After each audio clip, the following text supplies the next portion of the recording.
জিম্বাবুর বিপক্ষে 5 ম্যাচ টি-20 সিরিজের দ্বিতীয় ম্যাচ শেষ হয়েছে।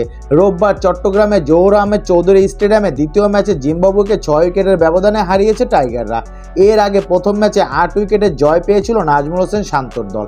টানা 2 জয়ে সিরিজে 2-0-তে এগিয়ে গেল বাংলাদেশ দল। জিম্বাবুর 139 রানের লক্ষ্যে ব্যাট করতে নেমে বেশ অনেকটা সময় পর্যন্ত দিশেহারা ছিল বাংলাদেশের ব্যাটিং। এদিকে ইনিংস বড় করতে পারেননি দুই টাইগার ওপেনার।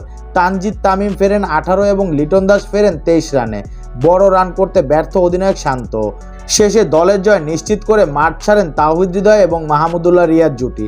ম্যাচ শেষে ব্রডকাস্টকে দেওয়া সাক্ষাৎকারে শান্ত বলেছে, বোলিং দুর্দান্ত ছিল, তবে আমরা বৃষ্টি নিয়ন্ত্রণ করতে পারি না। এছাড়া ব্যাটারদের জন্য এটা সহজ নয়। অনেক কিছুই রয়েছে যেখানে আমরা এখনও উন্নতি করতে পারি। জিম্বাবুয়ে মাঝের ওভারে সত্যি ভালো ব্যাটিং করেছে, তবে আমি ওদের বোলিং নিয়ে চিন্তিত নই। ওপেনারদের অবশ্য পুরোপুরি ব্যর্থ বলতে রাজি নন শান্ত। তামিম ও লিটন আমাদের ভালো শুরু এনে দিয়েছে। তাদের পার্টনারশিপ আমাদের রান তাড়া করার জন্য সুন্দরভাবে এগিয়েছে। পরের ম্যাচ নিয়ে আমাদের পরিকল্পনা করতে হবে। সিরিজের পরের ম্যাচ আজ বিকেল 3টায় একই ভেন্যুতে। এরপর দুই দল ফিরবে ঢাকায় সিরিজের শেষ 2 ম্যাচের জন্য।